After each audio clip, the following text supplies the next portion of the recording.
Start.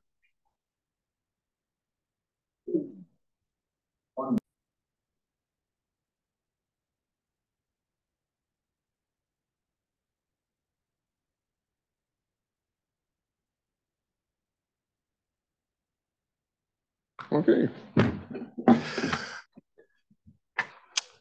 morning, stakeholders and public, both online and in person. We'll go ahead and get this January panel meeting started. First order of business will be, or we'd like to turn it over to staff to go over the ground rules. Good morning, everybody. Welcome to January 2024 panel meeting. Before we begin, we will be doing some housekeeping announcements, then I will be doing roll call.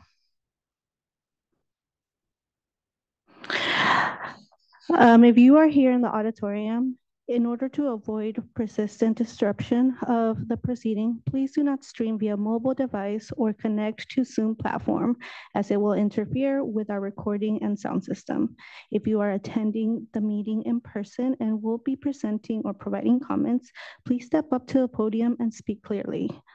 For those that are viewing or attending the meeting virtually and would like to make public comment, please use the raise hand feature and wait for your name to be called, at which time you will be unmuted. Please speak clearly, state your name, title, and the company you are representing. You will be given 3 minutes to speak. So now for the roll call. Please say here if you're here. Rebecca Betancourt. Gretchen Newsom. Here. Ricky Smiles. Here. Mike Hill. Douglas Tracy. Here. Chris Dombrowski. Madison Hill. Here. Acting Chair Smiles, there are 5 members present. There is a quorum. Excellent, thank you. Okay, the next order of business will be to approve the January panel meeting agenda. Any questions? So moved. Second. Is there any questions or comments from the public? No. Okay. There's a motion and a second. All those in favor signify by saying aye. Aye. Opposed, nay. Ayes have it. Motion carries. Okay, the next order of business will be to approve the December panel meeting minutes. Is there any questions or comments from the public?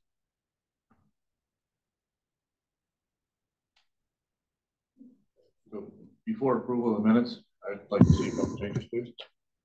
Okay, go ahead. Sorry, thank you. Page 4, tab number 2, Avid Bioservices Inc. The action selection action section states member Smiles moved to approve the motion. I believe member Newsom made the first motion, member Hill made the second. And then there's a second one on page 13 of 16. Tab number 23, Sierra Nevada Brewing Company. The action section states that member Newsom made the first and member Smiles made the second, but I believe member Hill made the second. Thank you. Are there any comments from the public?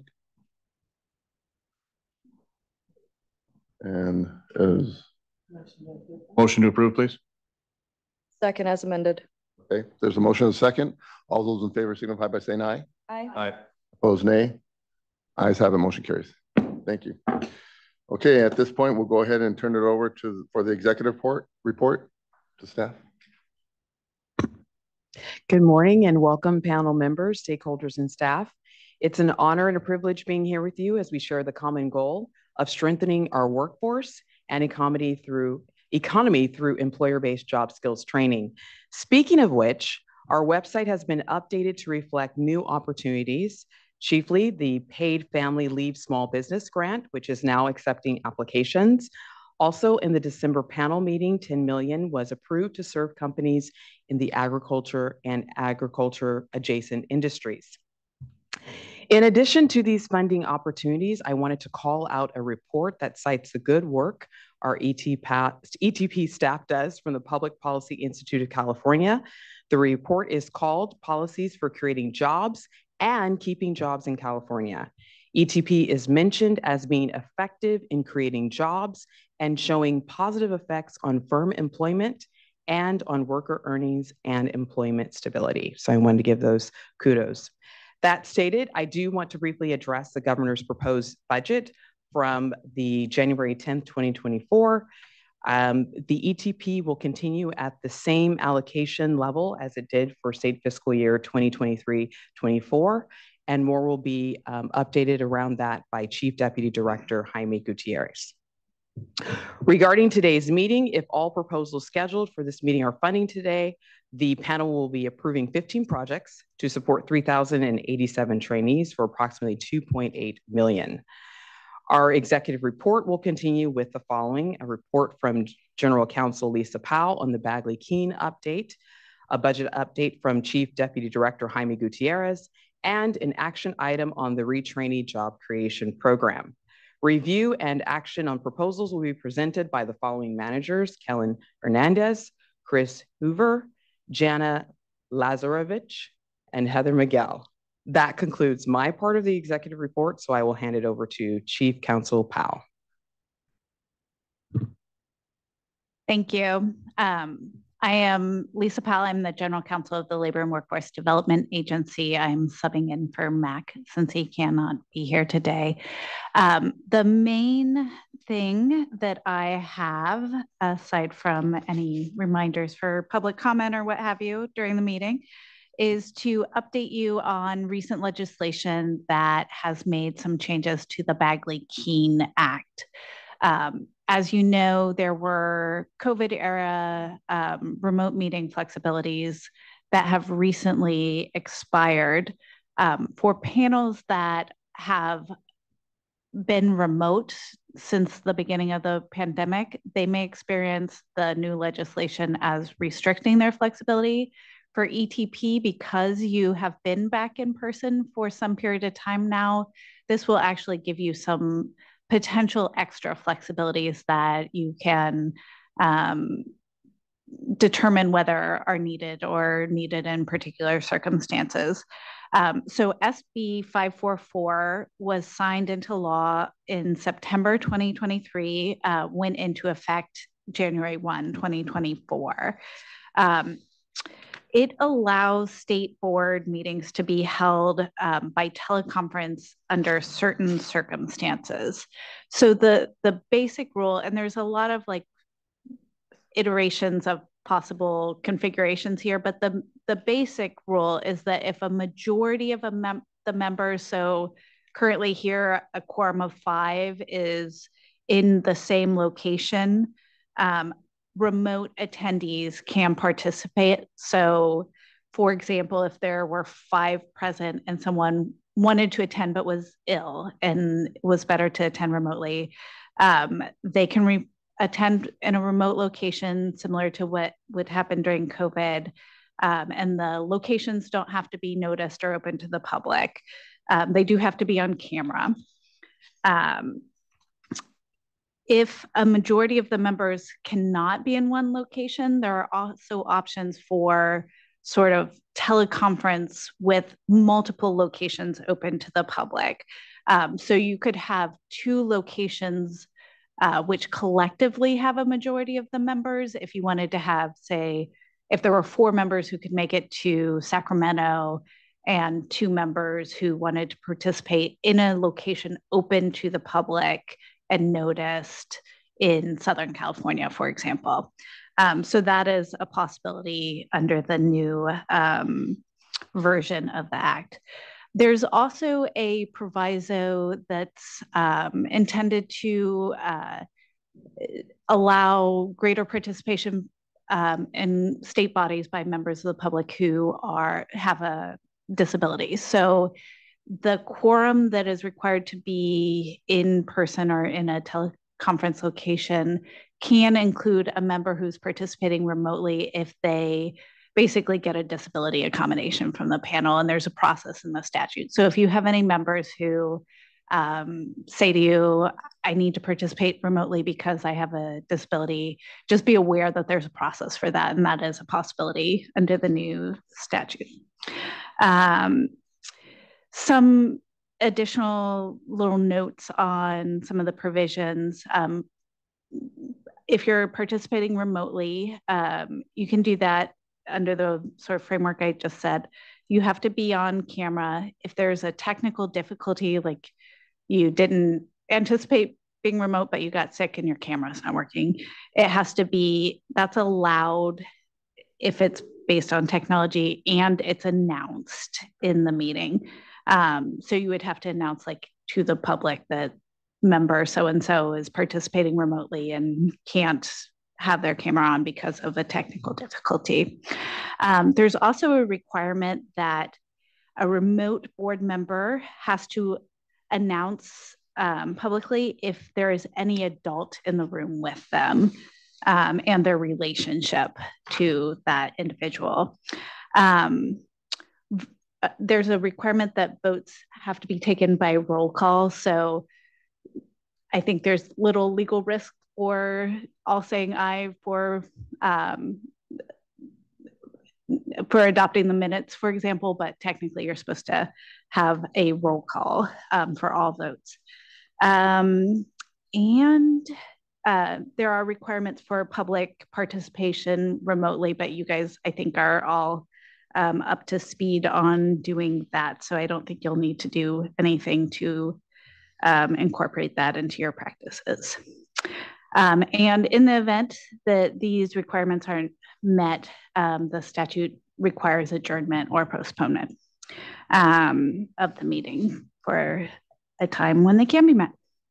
So that is all I have. If there are no questions, I will turn the mic over to Jaime.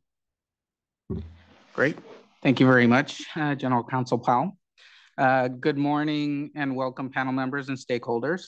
Thank you once again for the opportunity to provide a summary of the employment training panel's funding. Before going into ETP's funding and demand for this month, as Executive Director Grimes stated, I would like to share a few highlights from the governor's proposed state fiscal year 24-25 budget as it relates to the employment training panel. First, as stated, ETP, let me just say ETP will continue funding this fiscal year 23-24 at the same level we currently are funding at, so no reductions at all.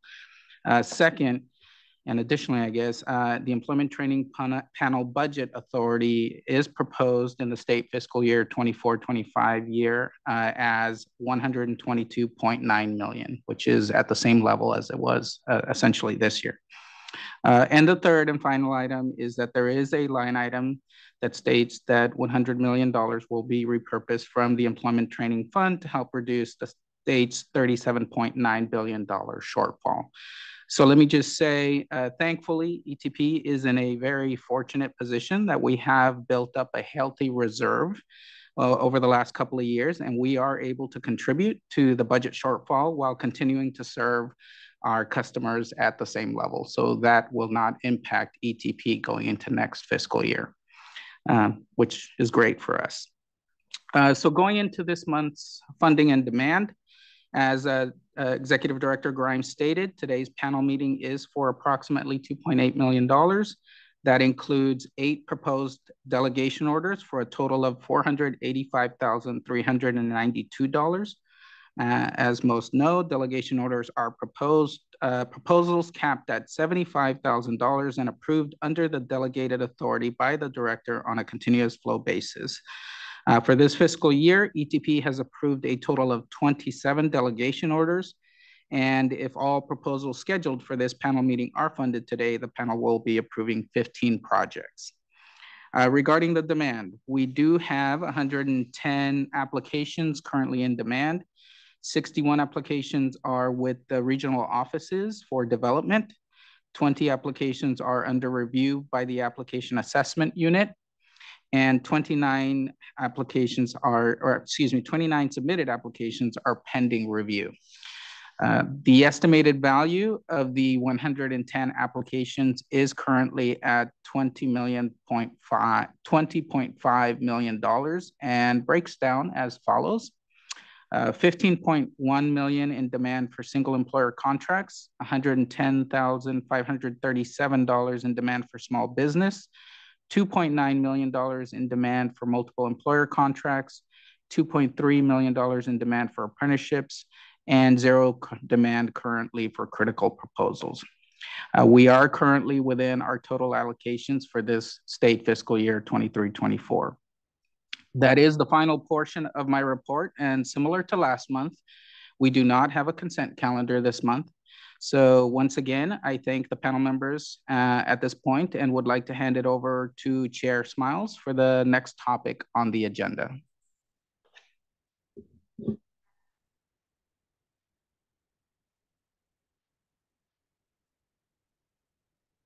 Good morning, everyone. First and foremost, I would like to thank you, panel members, and the executive leadership team for the opportunity to present to you and our stakeholders a quick overview of the fiscal unit and some general statistics. I think they're getting the PowerPoint up for us.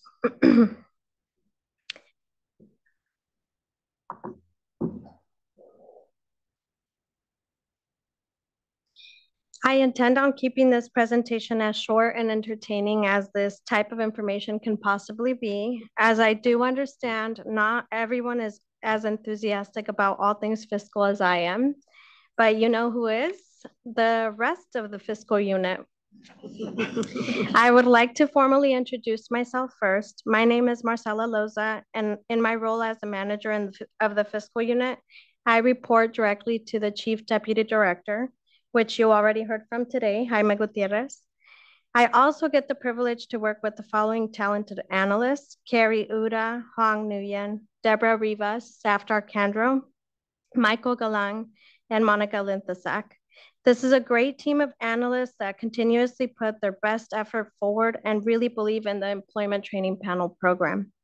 They're all here today, some in person and the rest online, and I want to publicly thank them for all the work they do day in and day out, and a special thanks for their assistance in preparing this presentation for you all. Now in the fiscal unit, we perform various tasks, and again, in an effort to keep this short and entertaining, I won't be listing them all here today. But all these tasks do, however, fit into two main functions: budget administration and the fiscal oversight of training contracts, both which we do in conjunction with the Employment Development Department. At a high overview, under the budget administration umbrella, the fiscal unit seeks to ensure that we provide adequate fiscal and accounting controls by following all the applicable laws and regulations and the generally accepted accounting principles. We track and implement the governor's budget and any budget letters, including any analysis required. We develop our internal ETP budget and based on appropriation and track our revenues and expenditures, such as administrative costs like staffing and other operational costs. We also perform the accounting functions necessary to operate, such as processing and approving financial transactions and reports. In the fiscal unit, our responsibilities require us to collaborate and work as a liaison with other state departments. As I mentioned previously, EDD is one of them. We also work as a liaison with the Department of Finance, the Labor Workforce Development Agency, and the State Controller's Office. Now, I'd like to discuss the fiscal oversight of training contracts and the related functions, which is really what the majority of my presentation will be focused on, as it directly refers to the training contracts that would potentially come as a result of the proposals that get approved here today and at all our other panel meetings. And really the reason why most people are here today. Within the duties we perform in the fiscal unit, we seek to enforce the performance standards on these training contracts as we process out invoices. We also track the monthly contract allocations and determine the available funding. We create and reconcile all of ETP's general ledgers and accounting reports, closely capturing all encumbrances and disencumbrances. We also establish the funding details for the contracts that are approved at panel. We track and process any return funds resulting from overpayments. And finally, we provide fiscal analysis and payment processing related to any appeals that are received. But today the focus is on invoicing. Let's take a look at the contractor language for some of the responsibilities we seek to enforce in fiscal. It is the contractor's responsibility to ensure that they submit timely and accurate invoices and that closeout invoices are submitted no later than 30 days after the contract term end date. Invoices come in 3 stages per trainee. As contractors invoice, though, they can submit multiple trainees on one invoice as long as all those trainees have met the requirements necessary to invoice. The trainees must be enrolled into the contract and can then be submitted for their first progress payment after they have completed the minimum hours of training required for their contract. Trainees are then eligible for the second progress payment after they complete all their training. And progress payment 1 and 2 combined cannot exceed 75% of the actual cost per trainee. Now, I would like to point out that progress payments are considered advancements and are not yet earned funds until the trainee is approved at a final payment and has met the retention requirements per their contract. But once the trainee has completed those retention requirements, they're eligible for their third and final earned payment.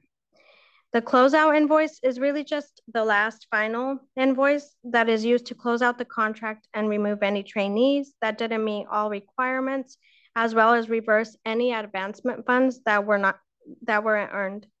In the next few slides, our findings will show some of the delays that come as a result of not receiving invoices timely and or not receiving accurate information on those invoices. So at this point, I'd like to discuss the processing timeframes for invoices in the fiscal unit.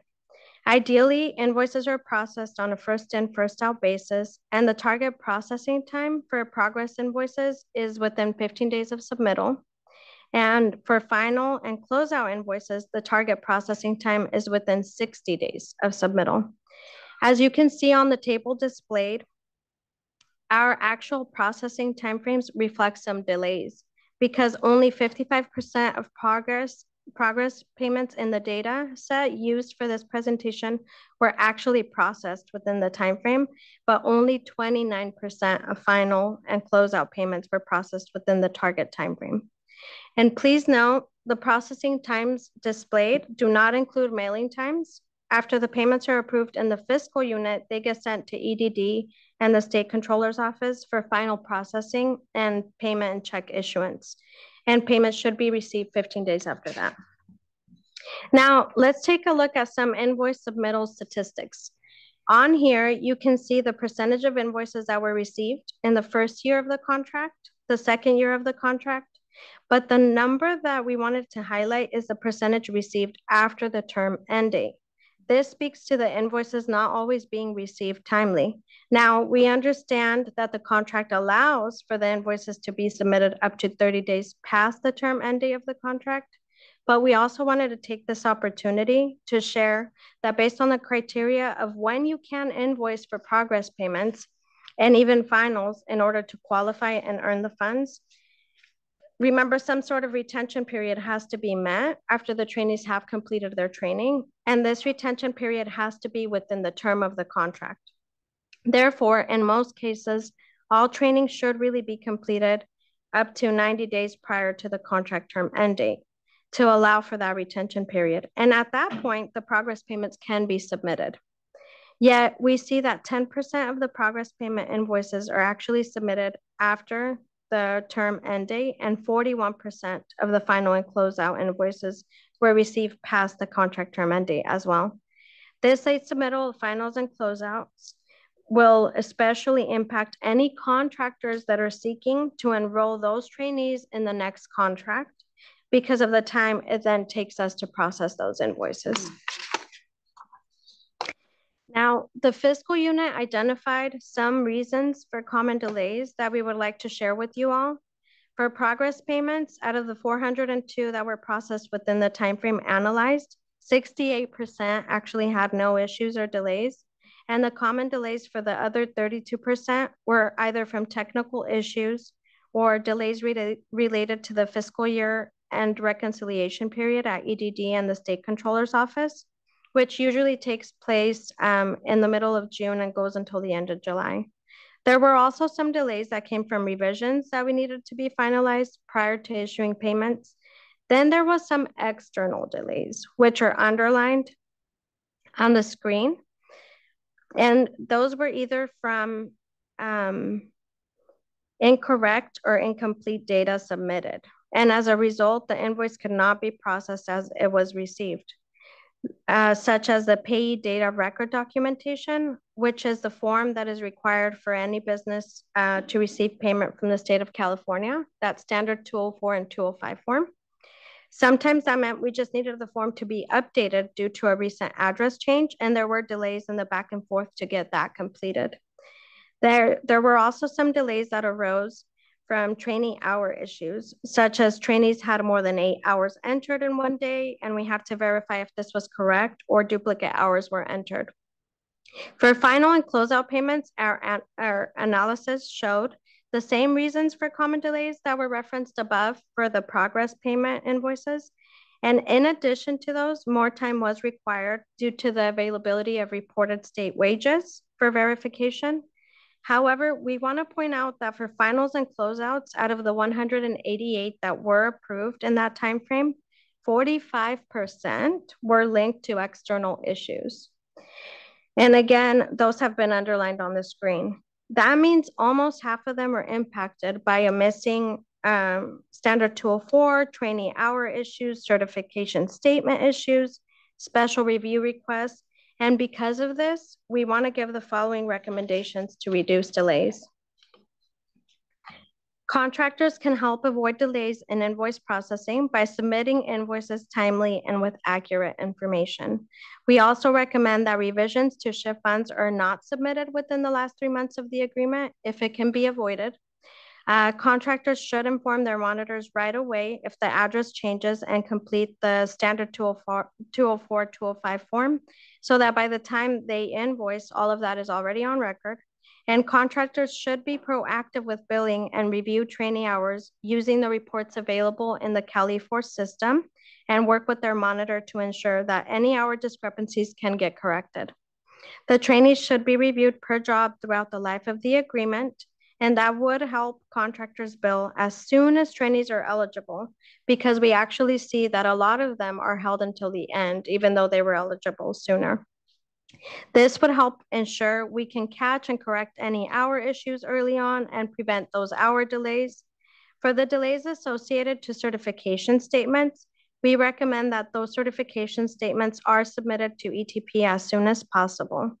Finally, we want to remind everyone that special reviews are intended to be used for things outside of the contractor's control, such as death and voluntary quits, and special reviews are not intended to be used for trainees that did not meet the performance requirements and were already denied by ETP. Overall, our intention is to relay that if contractors follow the recommendations we have provided here today and submit timely and accurate invoices, not only will they be meeting their responsibilities, but they will help minimize the delays associated with processing their payments. This concludes my presentation. And again, I would like to thank you all for your time and the opportunity to address the panel today. We're available if the panel members have any questions.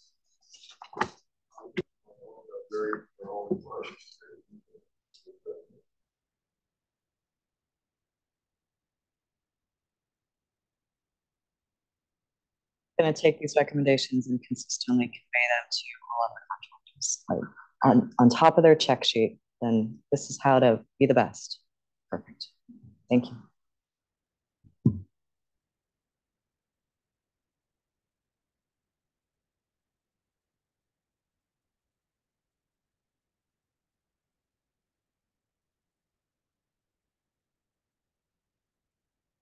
Good morning. I'm Laura Campbell, the Chief of Program Operations, and thank you for the opportunity to present the Elimination of Retrainee Job Creation Program action item today. Also, I'd like to thank Policy Chair Newsom and Policy Members Betancourt and Smiles, as well as ETP Policy Manager Liz Testa for all their work on this item. The Job Retrainee Creation Program, otherwise known as RJC, launched as a pilot program in 2011 in response to elevated unemployment rates. Currently, it is still in effect, but ETP no longer allocates funding related to this program. Since unemployment rates has significantly decreased since inception, the Policy Committee addressed this topic at the December 2023 meeting and decided to recommend eliminating the RJC program. Staff is requesting an action item based on the recommendations of the Policy Committee to eliminate the RJC program. If approved, this means that any applications that have been received before today's date that have an RJC component will be processed, but no new RJC components can be requested as of today's date. Any existing contract with an RJC component will not be affected. ETP would like to request a motion from the panel to approve the elimination of the job retrainee creation program.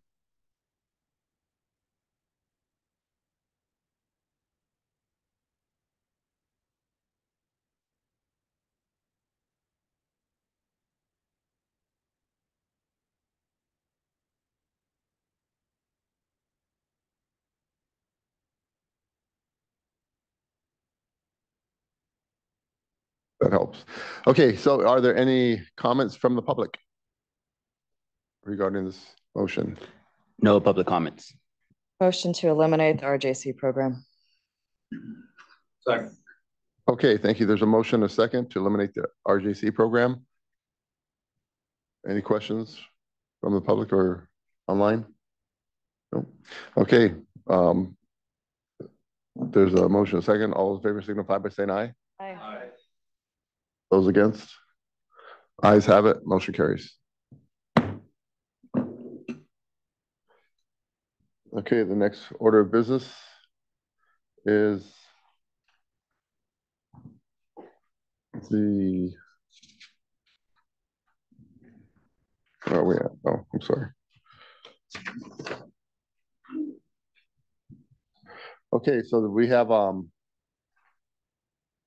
action on the proposals. Good morning, Executive Director Grimes, Chairperson Smiles, and panel members. Kellen Hernandez here representing San Diego Regional Office, introducing proposals from San Diego and the North Hollywood Regional Office today.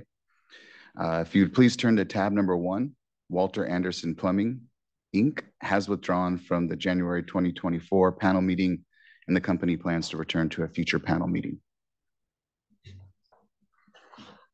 Morning, panel members. Thus, we're going to turn to tab 2, which is which does require a correction for the record that this is an ag initiative training proposal for Fresh Point, California, Inc. This is not a priority industry, nor is it a repeat contractor. Total ETP funding being requested today is for $237,998, and that's to train an estimated number of trainees of 180 under Job 1, retrainee set HUA, and 23 under Job 2, Job Creation Retrainee Set. Training in this proposal will be provided at the Turlock facility only, and this will be FreshPoint's first ETP contract, like I stated earlier.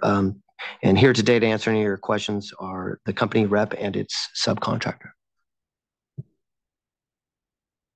Warner, are there any questions or comments from the public regarding this proposal? Okay, is there any from the panel? I'd love to have them present. Good morning. Thanks for considering our proposal. My name is Sean Gaffney. Hope you can hear me okay. I don't speak on speakers too often. I am the Vice President of Operations with FreshPoint. FreshPoint is a conduit distributor from the ag industry of fresh fruits, vegetables, perishable items from local growers, packing houses, to ultimately distribute to food service and retail locations.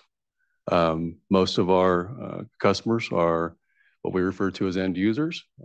Examples of restaurants may be, your local neighborhood BJ's, the salads and the ingredients that make up meals, we're distributing to them. Again, thank you, and I'm open to or can answer any questions. Thank you for presenting today. When the concept of this pilot program was first presented to us, we received information about how low the wages were for the agricultural industry.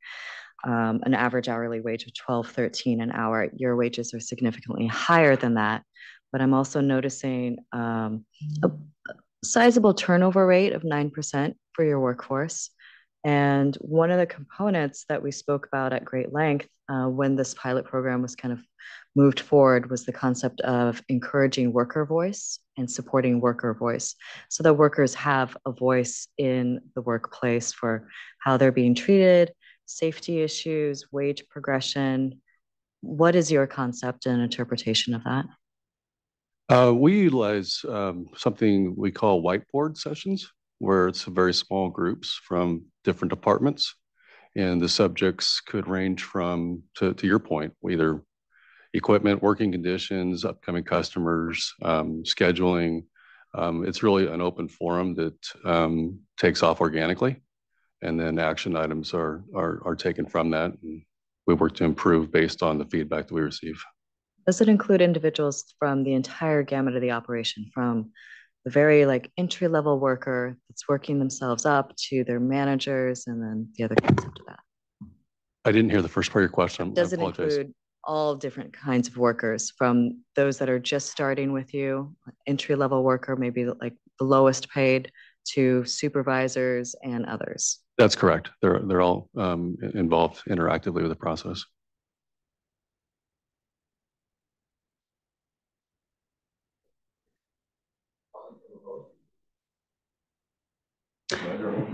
Motion to approve Fresh Point, California, and an ETP funding amount of $237,998. Second. Thank you. There's a motion and a second to approve this contract, EP 24-0277, the amount of $237,998. All those in favor signify by saying aye. Aye. Aye. Okay. Ayes have it, motion carried. As I mentioned briefly, a roll call vote is supposed to be taken, so it might be a good idea to get in the habit, especially on approving funding, of doing the roll call vote. Excellent. Can we go ahead and get a roll call vote? Aye. Doug Tracy. Aye, Gretchen Newsom. Aye, Madison Hall. Aye, Chris Dombrowski. Okay. Thank you very much. As a motion approved. Thank you very much for the presentation. Thank you. Thank you, panel members. Please turn to tab 3. This is a training proposal for Lyle in Pneumona Pharma, Inc., priority industry, and not a repeat contractor. So total ETP funding being requested today is for $198,375, and that's to train an estimated number of trainees of 75 under Job 1, retrainee small business, and 50 under Job 2, recreation, retrainee small business as well. ETP training will be delivered at the headquarter location in South San Francisco. And this, again, will be Lyle's first ETP contract if approved today. And here today, to answer your questions, is the company representative. Thank you. Morning, everyone. I'm Ann Tomlin. I'm the Senior Vice President and Head of Human Resources for Lyle Immunopharma. And I appreciate the panel and then the employees reviewing our contract. Excellent, So thank you. whatever questions I can answer, please. Are there any questions from the public? Comments? Online? Oh. Okay, panel members? Thank you for joining us today. I'm very happy to see high wages on the higher scale of things. You do have a pretty wide wage range. I always get tongue twisted on that one. Could you talk to me a little bit about how the workers, when they're receiving this training, are going to also have wage progression? And when they receive the training, how soon could somebody that's coming in at the lower end at $26 an hour anticipate having their wages increased? Great question. Thank you. So the population we have in South San Francisco, which, as we mentioned, is our headquarters, we have about 80 some people there, and it's 60% scientists. So I would say we have a small group of people who are in administrative support functions. So our wages do have a broad range, but the majority of our employees, frankly, are coming out of academia or organizations like National Institutes of Health. And so they're scientists at the early phase of their career.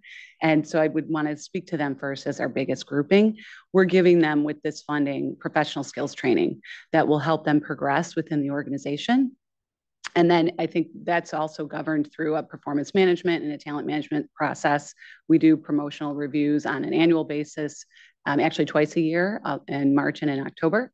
And that applies to all of our employees. So even in those support or general administration functions, also have the opportunity to participate in that. And part of this funding is also going to help us build the understanding of what it means to perform well in an organization with general business skills. So we absolutely expect that that will help people progress their careers and get promotions with the organization. Any other questions from the panel? Any questions from the public? Comments? Okay, thank you. Okay, with that, do we have a motion? Motion to approve Lyell Immunopharma in an ETP funding amount of $198,375. Second. Thank you. There's a motion and a second to accept this contract number ET 240256 in the amount of $198,375. All those in favor signify by saying aye. Roll call, sir. Okay. I can take the roll call. Chris Dombrowski. Madison Hill. Aye. Rick Smiles. Aye.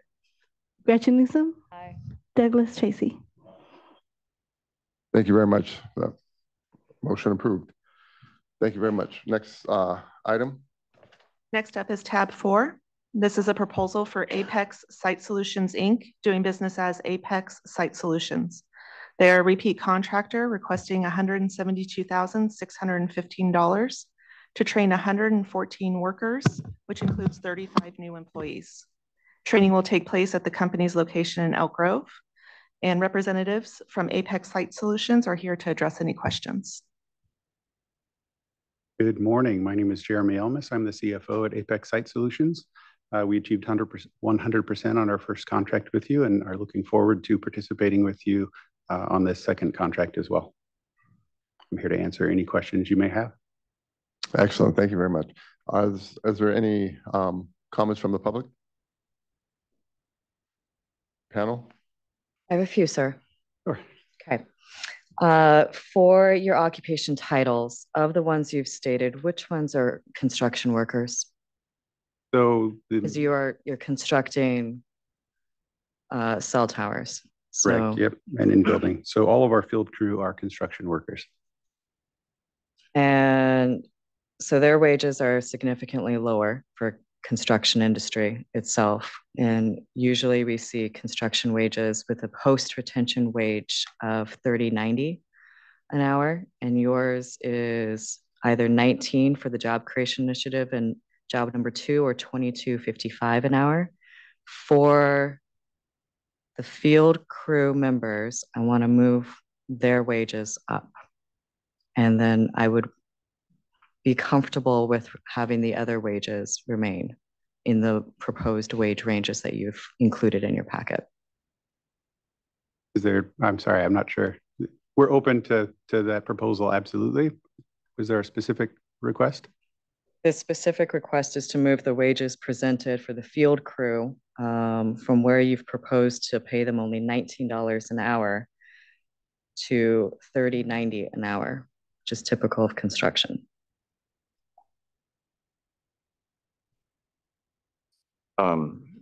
Real quick on that. So I know they did have out-of-state competition, so which is what did lower it.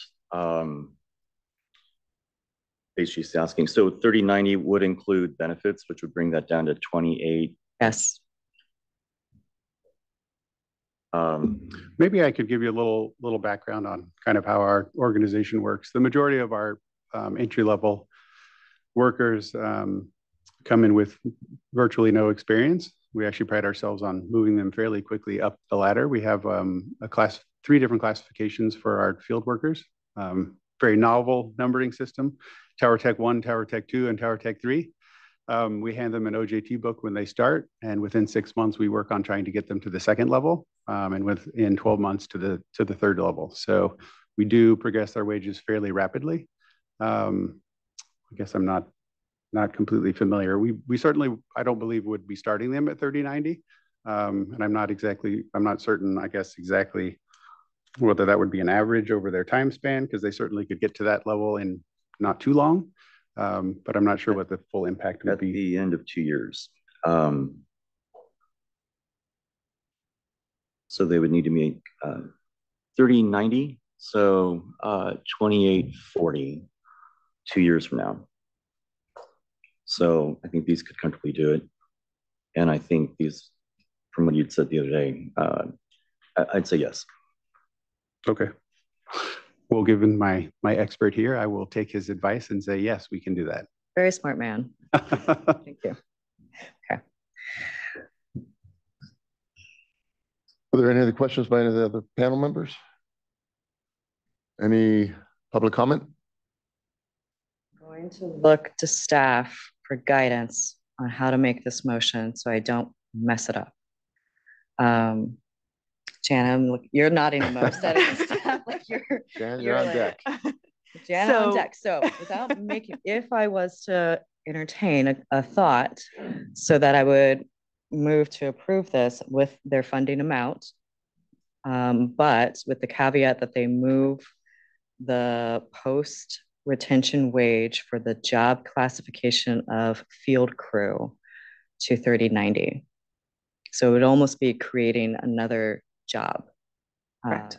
For that. Is that true?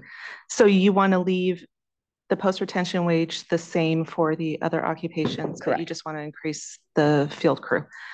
So yes, it would entail creating a separate job number to separate out the field crew and give them the 3090. And then also along with the 215 health benefits. Correct. Exactly. You go to that. You can see that. Okay. Yep. Okay. Okay. So anybody else wants to say anything? Okay. All yours.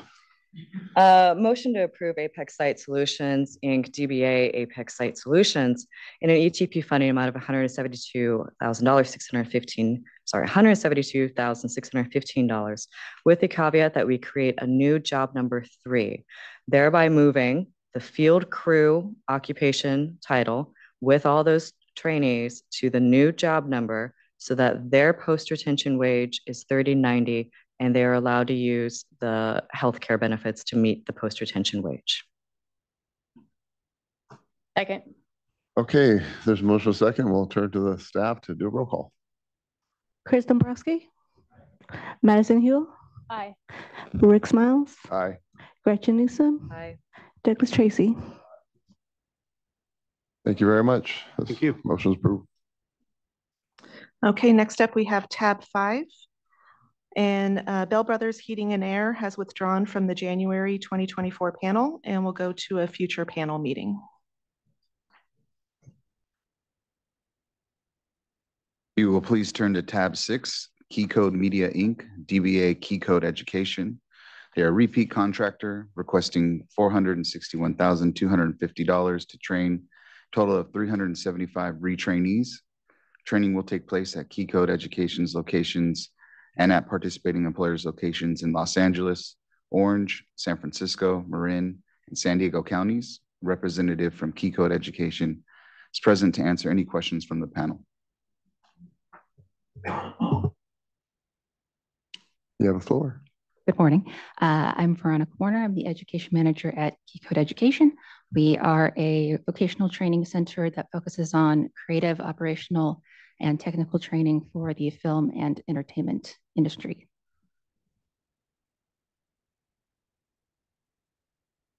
Any questions from the panel? So this is a significant jump in your funding. So where you previously received, I think it was 100,000, sorry. We scroll, we don't flip our pages here. 100,000, you're now requesting 461,000, so more than 4 times the amount that you received before.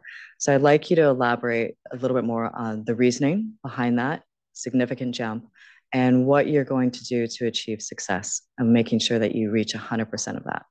Absolutely. So we have reached our 100% usage of the contract, the current contract, 5 months ahead of time. And that was also during a large strike in the industry. Might have heard of it. And in that time, we have had multiple companies reach out to us that are very interested in training with us in the future. And hopefully that future is very soon. And Keycode Media has also grown significantly in the last 2 years or so, about 3 times as much. So we have more resources and contacts to utilize for finding new companies to act as participating employers. We also are in association with a new apprenticeship program, which should take about a quarter of that training money very quickly. So we're expecting to just go through very quickly. I'm sorry, what's the apprenticeship program? Sorry? I didn't see the reference to the apprenticeship program. It could be like, not our apprenticeship program, but a different a company that will be providing them training. This their apprenticeship program. That's completely separate from this. Yes. It's just a population of students that would be coming in, that we know would be coming in for sure. That you would be training them? Yes. Through this contract? Yes. But they're apprentices elsewhere? Apprentices, they're still categorized as employees. They'll be receiving the wages and yeah. Yeah, I'm a little bit confused as to whom are they apprenticed to? Engineers, post-production engineers. And this is a new apprenticeship program that's DAS certified, approved by the state of California? Yes. Okay. What is it called? I'm not sure exactly what the program is called, but it's post-production engineering apprenticeship.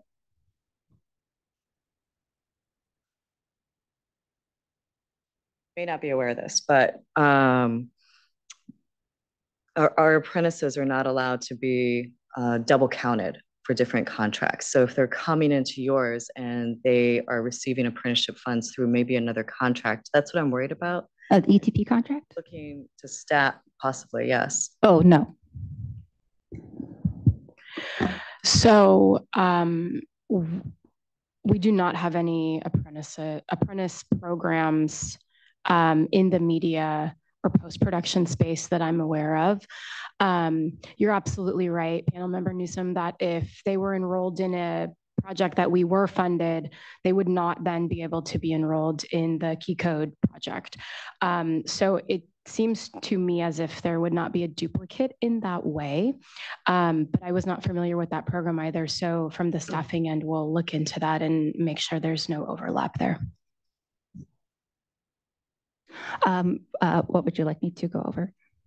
Just how you're going to be reaching 100% success by having 4 times the amount of sure. training. So we have a couple of different companies such as Nickelodeon, Disney, Cartoon Network, you know, the big figures in the industry who did not make it in time for this previous contract before we ran out of funding, who are very eager to obtain more funding or obtain training for the next contract period. So we're just very eager to start getting them all trained, and those could be hundreds of trainees potentially. We just don't usually see this kind of a jump. Sure. So it's raising some concerns for myself, at least as a single panel member. And the companies that you just cited, Nickelodeon and the big guys that are now back, strike is over. Yay. Everybody got what they wanted, hopefully. But the employers that you've listed here are not the big guys. I'm not seeing any collective bargaining agreements. So they're like sub vendors to Nickelodeon that are doing that? Like, it's kind of surprising to me, knowing a little bit about the Hollywood industry, that I'm not seeing any of the proposed employers have a collective bargaining agreement with SAG or any of the other industry media unions. Many of the employees that would be taking this training would not be in SAG or DGA.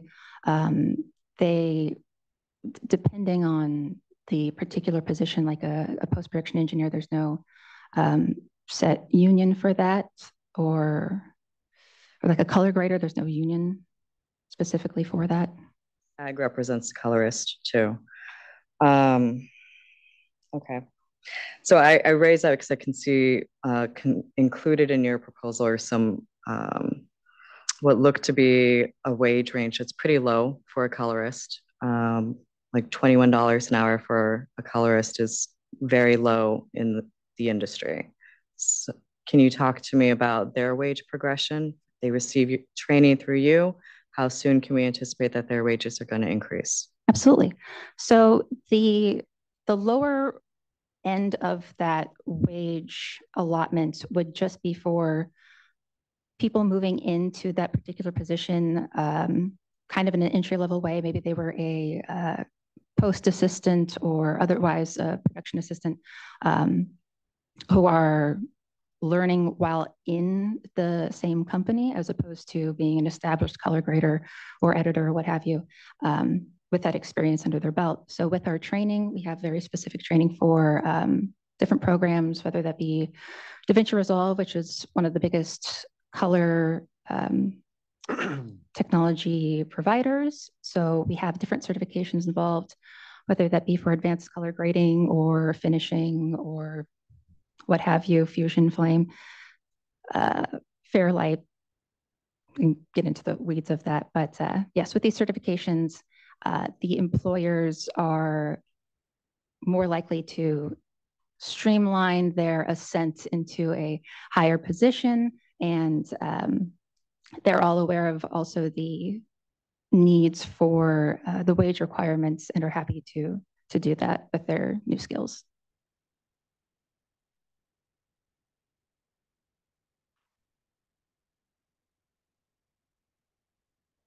Talk to me a little bit more about these certifications that you're providing to these trainees.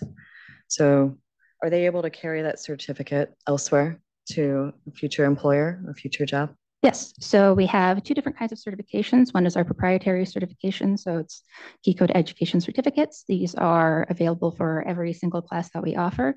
We also offer vendor certified training. So this is proprietary training from the vendor themselves, whether that be Avid Technology, who do Avid Media Composer and Pro Tools. And we also have certifications from Blackmagic DaVinci Resolve. So that'll be coloring, editing, visual effects, audio. Those are all optional. If they wish to take the associated exam, they can get those additional certifications from the vendor through us as a certified learning partner. At a cost? I'm sorry? At a cost? No, they're included. They're included. Okay. It's just an additional exam. And when you say proprietary, it's the technology is proprietary to the company that they're training on, but then the recipient of the trainee or training, the trainee, would then leave the program with like an Avid certified kind of new skill set. Yes, so there's different levels to that as well. There's the Avid Certified Specialist. If you take a 101 and a 110 class, Certified Professional, if you go to the 200 level, there's the Avid Certified Service Representative for engineers, and on we go. I will share that I am more comfortable with this proposal being funded at $250,000, which is more than double what you received last time. I'm looking at a prior project that you had during COVID. I understand what happened to COVID and everything. And this would be beyond the approved amount from that even. So that's where I'm most comfortable with. And then if you have that great success that you're anticipating, that you come back and be able to tell that story and to prove that to us. So that's where I'm comfortable with, but there's other panel members, so. Any other comments from the panel? Questions or concerns?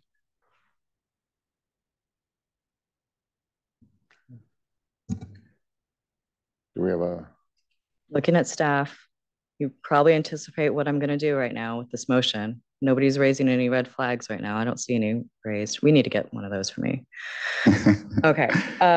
Motion to approve KeyCode Media Inc., DBA KeyCode Education in a revised ETP funding amount of $250,000. Panel member Newsom, Yes, sir. It might help us if maybe you stated it up to 250,000. So then just gives us a little flexibility. Amending my motion to be up to $250,000. We'll get it as close as we can. I know you do. You do a great job on that. Thank you. Thank you. Is there a second on that motion? Second. Any questions or comments from the public? See none, hear none. Turn to for roll call from the staff. Chris Dombrowski. Madison Hill. Aye. Rick Smiles. Aye. Gretchen Newsom. Aye. Doug Tracy. Thank you very much. Thank you. That motion passes. You please turn to tab 7, the Cerritos College Foundation. They are first-time contractor requesting $499,872 to train a total of 508 retrainees. Training will take place at Cerritos College Foundation locations and at participating employers' locations statewide. Representative from the Cerritos College Foundation is present to answer any questions from the panel. Hi, good morning. My name is Belle Gomez. I'm the Director of Community Advancement and Economic Development at Cerritos College. Pleasure to be here. Dr. Grimes, panel, ETP staff. It's a long time coming. So it's great to present to you the project that was carefully crafted in partnership with all the employers that we're representing. And with 12 years of experience as an ETP subcontractor through the guidance of the college community collaborative effort and great colleges that have been leading the effort, I'm excited to be here to present this to you and to be able to serve the employers directly now versus through subcontracts. So thank you, and I open up the floor for any questions. And thank you so much. Thank you very much. Any comments from the public? Panel members? Do I hear a motion? Actually, there is a public comment. Okay, we'll go ahead and hear from the public.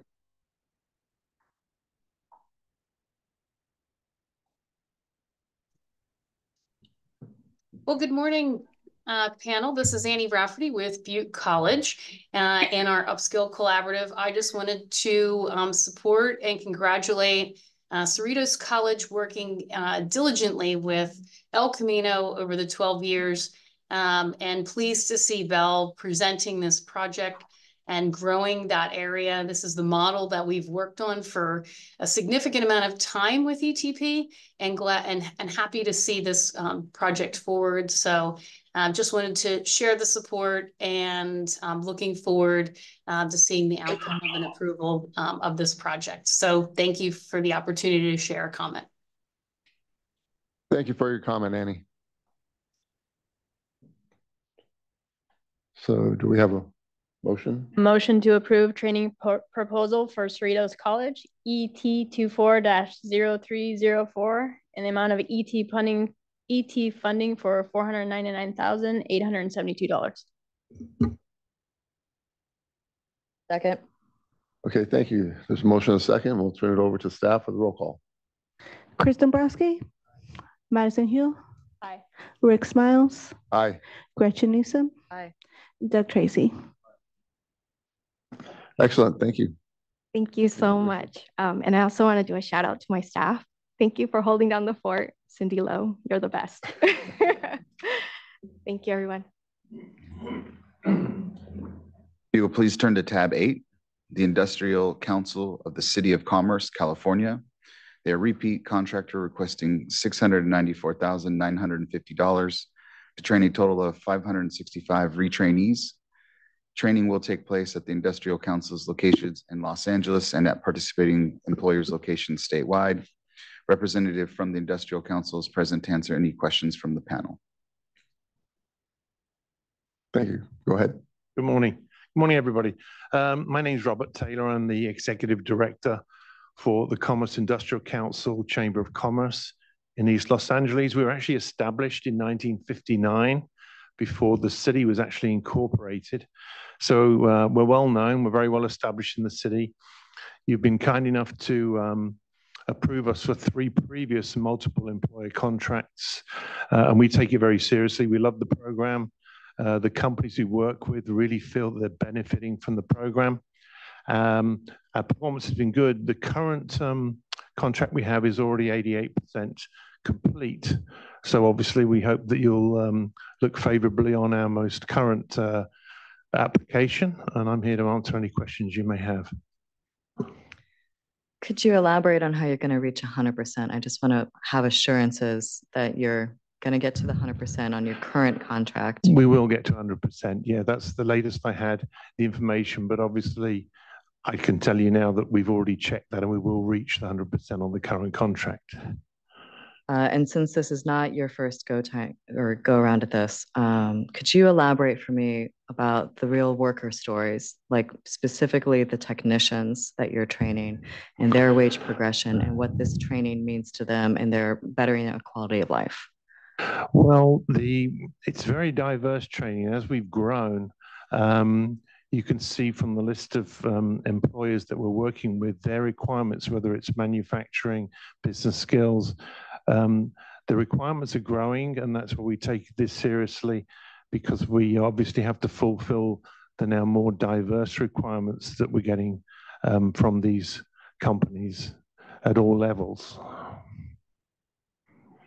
I encourage you for the next time you come back to us to provide us with some of those stories of the training that has been provided to the individual trainee, the impact it's had on their life, where they're going with it. Okay. I want to be able to see that a little bit more than. Happy to do that. Thank you. Ms. Newsom, I just wanted to update. The current contract doesn't expire until July 31st. So we've got lots of time to finish up the 80 to get to 100%. This new contract would start and go into effect after July. It would go into effect immediately, unless I made that part of my motion, that it would not commence until after the other contract is fully done and closed out. Correct? Yes. Aware of this. Okay. Somebody give me a date, please. Is it August 1st? Oh, no, yes, please, somebody. For ET, let's see.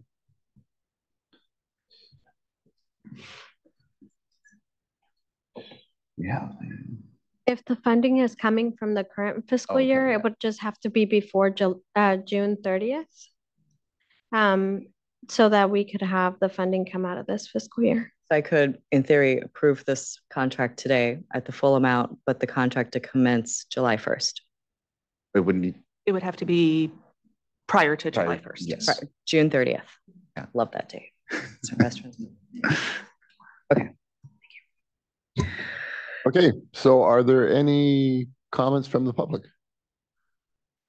Okay, any comments from the panel?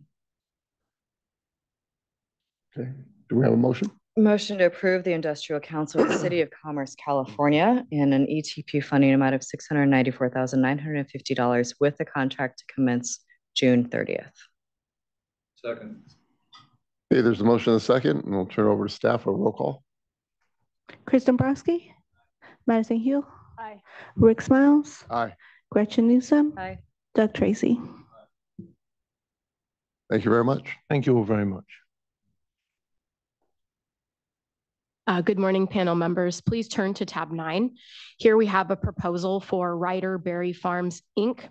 This is an agriculture project requesting $173,880 in funding to train 27 trainees and 225 seasonal workers. Ryder is requesting an HUA wage waiver for all trainees, as well as a retention modification for its seasonal workers in accordance with ETP's seasonal worker program component. Here representing Ryder Berry is Marilyn Peak, Learning and Development Business Partner. Good morning, panel. My name is Marilyn Peak, representing Ryder Berry Farms. Thank you so much for your time and consideration. Thank you. Are there any questions from the or comments from the public? Seeing none, how about the panel? What is a puncher under your occupation title?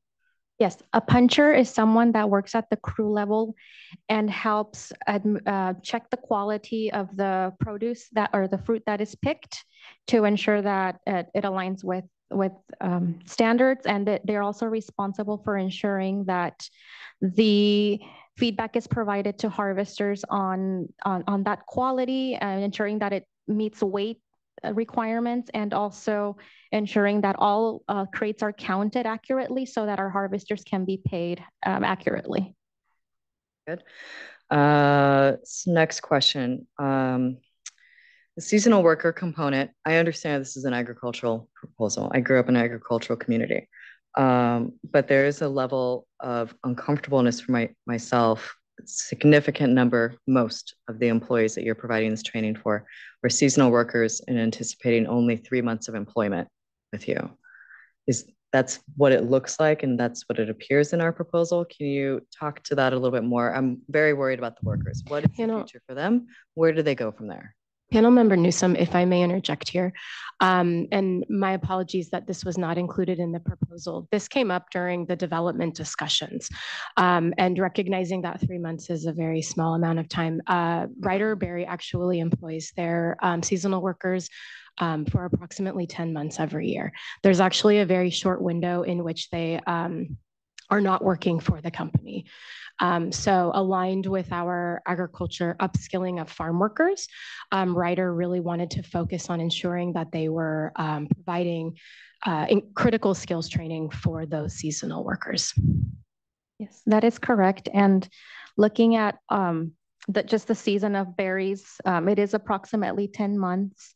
And when looking at our retention rate in terms of the employees that come back, some of them do migrate and whatnot, but it's about 85% of employees that come back year after year. So although we lay them off, it's more because there is no work to be done, but they come back the following season.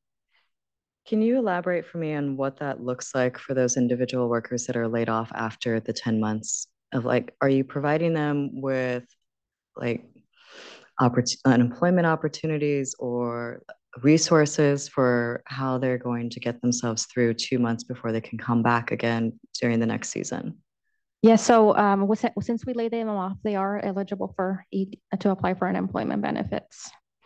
And do you help and assist them in that? Like provide them the paperwork and kind of have somebody there to walk them through that process? Or is it just kind of like, you're laid off, have a nice day? At this moment, we don't have the resources to provide that direct support to all employees, but whenever there is a question, there is an employee resource center that they can come to where they are helped in various areas. I guess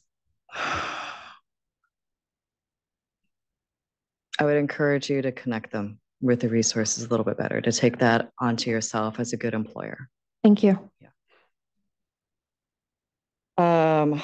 The post-retention wage for job number 1 is stated at $17.66, but then under job number 2, it's stated at only $17. Can we move the post-retention wage of job number 2 to match job number 1? So it's the same wages, $17.66. Yes, we can look into that. Okay, I'm done. Any other comments from the panel? Comments from the public? Motion to approve Ryder Berry Farms, Inc. in an ETP funding amount of $173,880 with the caveat that we are going to move the post-retention wage stated in job number 2 from $17 to match that stated in job number 1 at $17.66. Second. Okay, there's a motion and a second. We'll turn the roll call over to the staff. Chris Dabrowski, Madison Hill. Aye. Rick Smiles. Before we go there, I'd like to no public comment. No public comment. Gretchen Newsom. Aye. Doug Tracy. Thank you.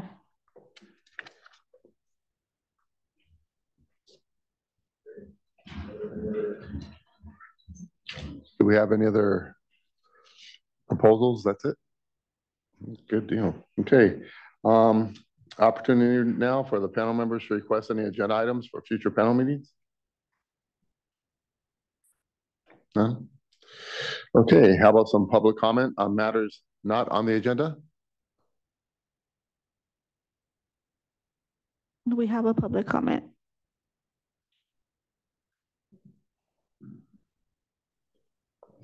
Phil, can you hear us? I can. Can you hear me? Yes. Okay. Go ahead. Good morning. Good panel meeting.